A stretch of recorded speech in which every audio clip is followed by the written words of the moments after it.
உன் கடவுளாகிய ஆண்டவர் நானே. என்னை தவிர வேறு கடவுள் உனக்கு இருத்தலாகாது. உன் கடவுளாகிய ஆண்டவர் நானே. நான் ஒருத்தர் தான் உனக்கு கடவுள். என்னை தவிர வேறு கடவுள் யாருமே கிடையாது. அது ஃபஸ்ட்டு கட்டளை. அதில் இரண்டாவது என்ன சொல்கிறாருன்னா, கீழே மண்ணுலகிலும் விண்ணுலகிலும் கீழுள்ள நீர் திரளிலுள்ள எந்த உருவத்திலேயும் உனக்கென நீ சிலையை செய்யாதே. நீ அவைகளை வழிபடவோ அவற்றிற்கு பணிவிடையோ புரிய வேண்டாம். ஏனெனில் நானே உன் கடவுளாகிய ஆண்டவர். வேற்று தெய்வ வழிபாட்டை சகிக்காத இறைவன் என்னை வெறுக்கும் மூதாதையரின் தீச்செயலுக்காக 3ஆம் 4ஆம் தலைமுறை மட்டும் பிள்ளைகளை தண்டிப்பவன். மாறாக என் மீது அன்பு கூர்ந்து என் கட்டளைகளை கடைப்பிடிப்போருக்கு 1000 தலைமுறைக்கு பேரன்பு காட்டுபவன். காட் என்ன சொல்கிறாருன்னா, உனக்கு கடவுள் கிரியேட் பண்ணது நான் தான். உனக்கு கடவுளாக நீ வணங்க வேண்டியதும் நான் தான். என்னை மட்டும்தான் நீ நம்பணும். என்னை தவிர வேறு யாரையும் நீ வணங்கக்கூடாது. உனக்குன்னு ஒரு சிலையை உருவாக்கி எனக்கு இப்படி பிடிச்ச மாதிரி நான் செஞ்சு நான் உன்னை கும்பிட்டுக்கிறேன், இந்த மாதிரி வியூவில் கும்பிட்டுக்கிறேன், அது எதுவும் நீ பண்ண தேவையில்லை. என்ன நீ முழு மனதோடு ஏற்று என்ன நீ எப்படி நீ பார்க்கணுமோ அப்படி நீ பார்த்து கும்பிட்டா போதும். உனக்குன்னு ஒரு சிலையை நீ உருவாக்கி அதுக்கு வணங்கவோ இல்லை சிலை வழிபாடோ எதுவுமே பண்ணக்கூடாதுன்னு சொல்லியிருக்காரு. அதுதான் இதில் இன்னொரு அதுக்கு அடுத்த கட்டளை என்னன்னா, உன் கடவுளாகிய ஆண்டவரின் பெயரை வீணாக பயன்படுத்தாதே. ஏனெனில் தம் பெயரை வீணாக பயன்படுத்துவானே ஆண்டவர் தண்டியாது விடாது.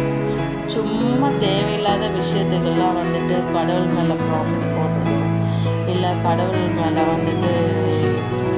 இல்லை இது பண்ணுங்க அது பண்ணுங்க இது பண்ணுவார் அது பண்ணாது ஃபால்ஸ் கமிட்மெண்ட் கொடுக்குறதோ தயவு செஞ்சு பண்ணாதீங்க. காடுக்கு பிடிக்கவே பிடிக்காது. ஏன்னா அவரோட வார்த்தை அவரோட நாமம் அவருடைய பெயர் எந்த அளவுக்கு புனிதமானதுன்னா, அவரை என்ன அவர் இந்த பைபிளை நீங்கள் படித்து அவரோட அன்பில் நீங்கள் அவரை ருசித்து பாருங்கள். அப்போ உங்களுக்கு அவரோட அன்பு எந்த அளவுக்கு இருக்கும்னு அவரோட வார்த்தை அத்தனை பவர்ஃபுல். அவருக்காக நம்ம எதை வேணாலும் செய்யலாம். இந்த உலகம்லாம் கொஞ்ச நாளைக்கு தான், சீக்கிரம் இந்த உலகம் ஒன்றுமே இல்லை. இந்த மண்ணை விட்டு போட்டுன்னா இந்த சரீரம் கூட எதுவுமே கிடையாது. நம்மளே சும்மா தான் இருக்கிற வரைக்கும் நல்லா அன்பாக பாசமாக இருப்போம். கடவுள் என்ன கமாண்ட்மெண்ட் கொடுத்துருக்கோமோ அதுபடி நடக்கும். ப்ரேயர் பண்ணுவோம், எல்லாருக்காகவும் ப்ரேயர் பண்ணுவோம். கடவுளோட பேரை வீணாக எந்த இடத்துலையும் ஃபால்ஸ் கமிட்மெண்ட்டுக்கோ எதுக்காகவும் யூஸ் பண்ணாதீங்க. அதுக்கு அடுத்த கட்டளை, உன் கடவுளாகிய ஆண்டவர் உனக்கு கட்டளையிட்டபடி ஓய்வு நாளை புனிதமாக கடைபிடி.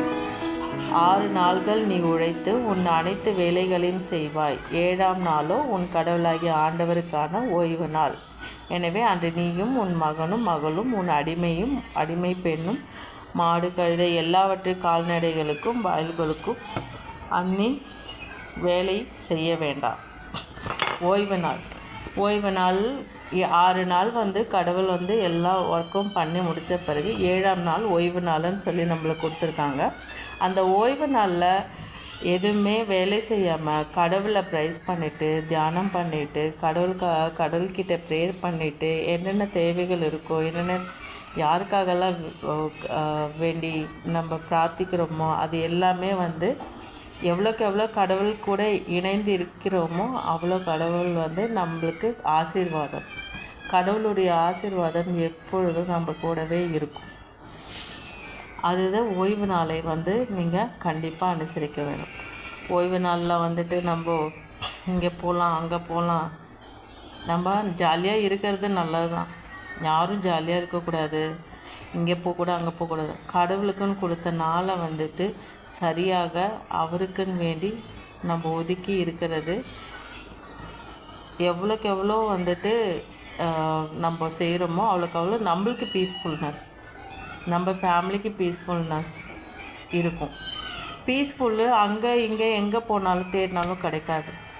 நான் சொல்கிறேன், ப்ராமிஸாக உங்களுக்கு பீஸ்ஃபுல்லுன்றது, கடவுளுடைய பீஸ்ஃபுல்லுன்றது வந்துட்டு அது எவ்வளோ ஒரு சந்தோஷமான பீஸ்ஃபுல்னால் நம்ம வெளியில் தேட கிடைக்கவே கிடைக்காது. ஈவன் ஹஸ்பண்ட்கிட்டேயோ அம்மாக்கிட்டேயோ அப்பாக்கிட்டேயோ கடவுள்கிட்ட இந்த பைபிளை நீங்கள் படித்து பாருங்கள். உங்களுக்கு அவரோட அன்பு வந்துட்டு தெரிஞ்சிச்சினாலே வந்து உங்களுக்கு அந்த ஹோலி ஸ்பிரிட் வந்துச்சுனாலே அதில் பீஸ்ஃபுல்னஸ் எவ்வளோ நீங்கள் என்ஜாய் பண்ணுவீங்கன்றது உங்களுக்கு தெரியும்.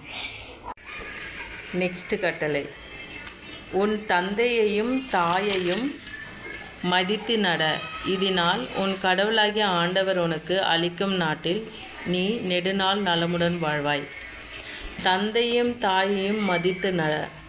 இப்போ இருக்க பிள்ளைங்க யாரும் வந்துட்டு மதிக்கிறதே கிடையாது. அம்மா சொல்கிற பேச்சே கேட்குறது கிடையாது. அவங்க இஷ்டத்துக்கு போகிறாங்க. டீனேஜ் ஆகட்டும், சிறு பிள்ளைகளாகட்டும், அவங்களுக்கு நம்மளுடைய கஷ்ட நஷ்டங்களை சொல்லி வளங்க. கஷ்ட நஷ்டங்களை சொல்லி வளர்க்குறத விட இன்னும் வந்துட்டு இந்த பைபிளில் இருக்கிற ஒவ்வொரு ஸ்டோரியும் இப்படி இருக்கணும், இப்படி காடு இப்படி சொல்லியிருக்காருன்னு சொல்லி அவங்கள வளங்க. அது அவங்களுக்கு ரொம்ப ஹெல்ப்ஃபுல்லாக இருக்கும். படிக்க தெரிஞ்ச குழந்தைங்கள பைபிள் படிக்க சொல்லுங்கள். டெய்லி ப்ரேயர்ஸ் பண்ண சொல்லுங்கள். டெய்லி உட்காந்து ப்ரேயர் பண்ணும்போது ஒரு 10 மினிட்ஸ் அவங்கள வந்துட்டு ஏதாவது ஒரு ஸ்டோரி படிக்க சொல்லுங்கள். இல்லை பெரிய பசங்க டீனேஜாக இருந்தால் அவங்கள ஒரு வசனம் டெய்லி படிக்க சொல்லுங்கள்.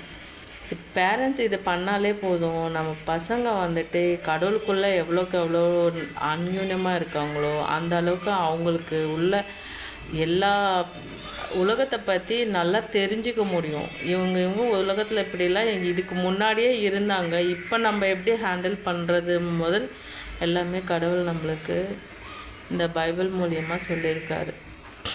இதை வந்துட்டு நீங்கள் பேரண்ட்ஸ் அதில் ஒரு ஸ்டெப் எடுத்து அது பண்ணால் தான் முடியும். பசங்களுக்கு ஒன்றும் தெரியாமல் பிளாங்காக தயவு செஞ்சு பண்ணாதீங்க. பிளாங்காக இருக்கும்போது அவங்க என்ன பண்ணுறதுனே தெரியாமல் அவங்க என்ன வழியில் போகிறாங்கன்றதும் இப்போ கடவுள் பேரண்ட்ஸ் கவனிக்க மறந்துடுறாங்க. பசங்க கேட்குறதெல்லாம் வாங்கி கொடுக்கறது, கேட்குறதெல்லாம் செய்கிறது. அவங்களுக்கும் நம்ம என்ன கஷ்டப்படுறோம், என்ன மாதிரி இது பண்ணுறோன்றது தெரிஞ்சால் தான் அவங்களால ஃப்யூச்சரில் அவங்க ஸ்டடியாக இருக்க முடியும். அவங்களுக்கே நீங்கள் எதுவுமே சொல்ல கொடுக்கலன்னா அவங்க லைஃப்பில் ரொம்ப கஷ்டப்படுவாங்க. ஸோ அவங்களுக்கு எப்படி எப்படி இருக்கணுன்றதை சொல்லி கொடுங்க. அதே மாதிரி டீனேஜாக இருக்கட்டும், சிறு பிள்ளைகளாக இருக்கும், அம்மா சொல்கிற பேச்சை கேளுங்க. அம்மா அப்பா உங்களுக்கு நல்லது தான் சொல்லுவாங்க. எப்படி இருக்கணும், என்ன பண்ணணும், இந்த தப்பு பண்ணக்கூடாது, அந்த தப்பு பண்ணக்கூடாதுன்னா பண்ணாதீங்க. ஒரு இடத்துக்கு போகாதன்னா போகாதீங்க. யாராவது கூப்பிட்டாங்கன்னா போகக்கூடாதுன்னா போகக்கூடாது. சின்ன வயசுலேருந்தே ஒரு 5 இயர்ஸ் 4 இயர்ஸ்லேருந்தே அந்த குழந்தைக்கு நீங்கள் இந்த மாதிரி சொல்லி நல்ல விஷயங்கள் சொல்லி கொடுத்தீங்கன்னா பெரியவர்னா ஆகும்போது அவங்களுக்கும் இது எது செய்யணும் செய்யக்கூடாது ஒரு அவேர்னஸ் இருக்கும் குழந்தைங்களுக்கு. ஸோ தயவு செஞ்சு பேரண்ட்ஸும் சரி பிள்ளைகளும் சரி, பிள்ளைகள் அம்மா அப்பாவை தயவு செஞ்சு கீழ்ப்படியுங்க. அவங்களுக்கு அம்மா சொல்கிறாங்க என்ன, அப்பா சொல்கிறாங்க என்னன்ட்டு தயவு செஞ்சு அந்த மாதிரி இருக்காதீங்க. தயவு செஞ்சு அம்மா அப்பா சொல்கிறது கேளுங்க. அவங்கவுங்க நல்லதுக்கு தான் சொல்லி தருவாங்க. நெக்ஸ்ட்டு, கொலை செய்யாதே, விபச்சாரம் செய்யாதே, களவு செய்யாதே, பிறருக்கு எதிராக பொய் சான்று சொல்லாதே. கொலை செய்யாதே, உங்களுக்கு நார்மலாகவே தெரியும் கொலை செய்யாதேன்னா என்னன்ட்டு. விபச்சாரம் செய்யாதே. இப்போது நிறைய ராங் ரிலேஷன்ஷிப்புன்ற பேரில் இப்போ லவ் பண்ணுறது, அது பண்ணுறது, இது பண்ணுறது எல்லாமே இருக்குது. ஸோ அதெல்லாம் தயவு செஞ்சு க்ளோஸ் பண்ணி மூட்டை கட்டி வச்சுட்டு நம்ம உண்டு நம்ம வேலை உண்டுன்றங்க. அப்படி ரிலேஷன்ஷிப்பில் இருக்கிறவங்க தப்பு சொல்லாது. லைஃப் லாங் வரைக்கும் நீங்கள் அது மேரேஜில் போய் முடியும். அவங்க ரொம்ப என்ன 2 பேரும் வந்துட்டு உங்களுக்கு தெரியும், நீங்களே வந்து மேரேஜ் பண்ணி எல்லாம் அது மேரேஜில் முடியுன்ற பட்சத்தில் நீங்கள் வந்து லவ் பண்ணுங்கள். தயவு செஞ்சு நீங்கள் வந்து ராங் ரிலேஷன்ஷிப்லேயோ தேவையில்லாத ஒரு இதுலேயோ இருக்காதீங்க. அப்படி இருக்கக்கூடாது. அதுதான் விபச்சாரம்னு சொல்கிறாங்க. அது கொஞ்சம் பார்த்துக்கோங்க. களவு செய்யாதேன்னா திருடாதீங்க. ஒரு இடத்துக்கு போய் ஏதாவது எடுத்துகிட்டு ப்ராப்பராக வாங்கிட்டு வாங்க. திருடாதீங்க. மற்றவங்க பொருளை வந்துட்டு பறிச்சுட்டு போகாதீங்க. நிறைய பேர் வந்துட்டு அவங்களுக்கு எல்லாருக்குமே நிறைய கஷ்டம் இருக்கும். அதுக்குன்ட்டு அவங்க மற்றவங்களது திருடி நம்ம சாப்பிட்ணுன்னு எதுவுமே இல்லையே. கடவுள் நம்மளை படைத்த கடவுளுக்கு நம்மளுக்கு உணவு எப்படி அளிக்கணும், என்ன மாதிரி அளிக்கணுன்றது தெரியும் இல்லையா? ஸோ காடை வந்துட்டு கைப்பற்றி நல்லா வந்து ப்ரேயர் பண்ணுங்கள். கண்டிப்பாக அவர் வந்து உங்களுக்கு தேவையானதை செய்வார். பிறருக்கு எதிராக பொய் சார்ந்து சொல்லாதே. முக்கியமானது. இப்போ இந்த உலகமே பொய்யாக தான் இருக்குது. எல்லாம் பொய் சொல்லிட்டு தான் தெரியுறாங்க. சின்ன சின்ன விஷயத்துக்கு கூட சின்ன குழந்தைங்கலேருந்து பெரியவங்க வரைக்கும் பொய் சொல்லிகிட்டு இருக்காங்க. காடு ரொம்ப ஹேட் பண்ணுறதே லைஸ் தான். ஃபஸ்ட்டு பாவம் ஸ்டார்ட் ஆனது கூட லைஸ் தான். பாம்பு பொய் சொன்னதுனால ஏவாள் அந்த சாப்பிடக்கூடாதுன்ற கனியை சாப்பிட்டா. அந்த ஒரு பொய்னால் இப்போ இருக்கிறது எல்லாமே பொய்.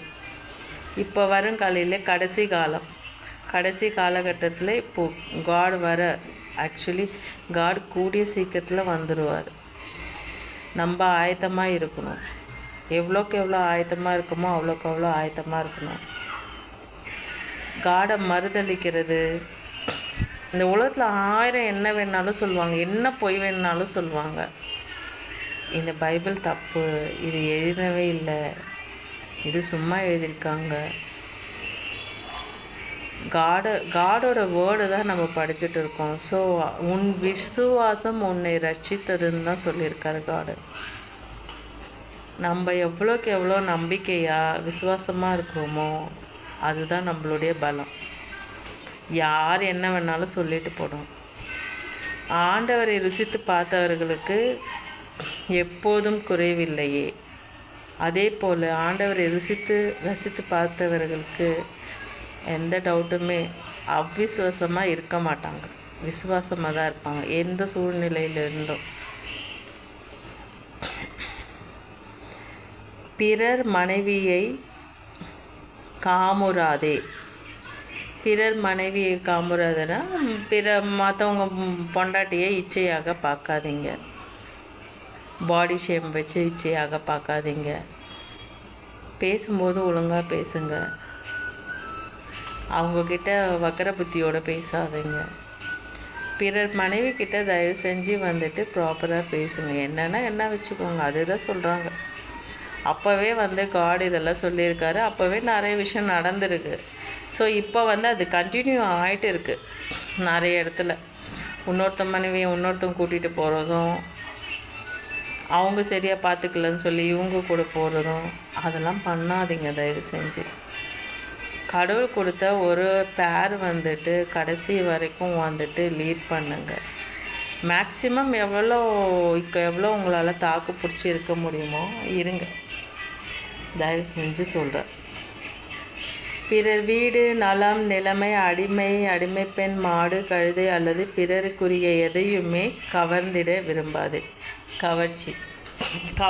விரும்பாதேன்னா அவங்கள அட்ராக்ட் பண்ண விரும்பாதீங்கன்னு சொன்னேன். மற்றவங்களுக்கோசரம் உங்களோட இதை வந்து நீங்கள் அட்ராக்டிவ் பண்ணாதீங்கன்னு சொல்கிறாங்க. இவ்வார்த்தை ஆண்டவர் மலை மீது நெருப்பு மேகம் காரிருள் நடுவிலிருந்து உரத்த குரலில் உங்கள் சபையோர் எல்லோரிடமும் பேசினார். மேலும் வேறு எதையும் கூடாமல் அவர் அவற்றை இரு கற்பலகைகளில் எழுதி என்னிடம் தந்தார். அது மட்டும் இல்லாமல் கடவுள் வந்து இந்த 10 கட்டளைகளையும் கற்பலகையில் எழுதி கொடுத்தார். ஸோ காட் வந்து மக்கள் வந்து தீயது நல்லது கெட்டது எதுன்னு தெரியாமல் செய்ய தான் காட் இந்த கட்டளைகளை வந்து எடுத்துகிட்டு வந்திருக்காரு, அவங்க மக்களுக்காக கொடுத்துருக்காரு. அதை ப்ராப்பராக வந்துட்டு கடைப்பிடிக்கணும்னு சொல்லியிருக்காரு. இதில் காடோட சுழற்சி இல்லை. காடு மோசைக்கு மட்டும்தான் வந்துட்டு கொடுப்பேன், நான் அந்த இதை கொடுப்பேன், வேறு யாருக்கும் தரமாட்டேன், அவர் மட்டும்தான் என்னை பார்க்கணும், அந்த மாதிரிலாம் எதுவுமே சொல்லவே இல்லை. தெரியாதவங்களுக்கு நான் சொல்கிறேன். நான் காடு எல்லார்கிட்டேயும் பேசுவார், நல்லா ப்ரே பண்ணால் எல்லார்கிட்டேயும் வந்துட்டு எல்லார்கிட்டையும் நீங்கள் எவ்வளோக்கு எவ்வளோ ப்ரேயர் பண்ணி காடோடு இணைந்து இருக்கிறீங்களோ அவங்களுக்கு அவ்வளோக்கு அவ்வளோ பீஸு, ஹாப்பினஸ் இருக்கும். அது சொல்ல முடியாத ஹாப்பினஸ். அவர் நினச்சாலே நம்மளுக்கு அந்த மாதிரி ஒரு என்ன சொல்கிறது, என்னால் அது எப்படி சொல்கிறதுன்னு தெரியல. நீங்கள் ஒரு தடவை இந்த பைபிளெல்லாம் படித்து பார்த்துட்டு அவரோட அன்பை மட்டும் ரியலைஸ் பண்ணுங்க, அப்போ தெரியும் உங்களுக்கு. தேங்க்யூ ஃபார் த டே. இந்த நேரம் கொடுத்ததுக்காக நன்றி. மக்கள் எதுக்காக அச்சம் அடைஞ்சாங்க காடை பார்க்குறதுக்குன்றது இன்னொரு வீடியோவில் நான் போடுறேன், அதை நீங்கள் பாருங்கள். தேங்க்யூ. Praise the Lord.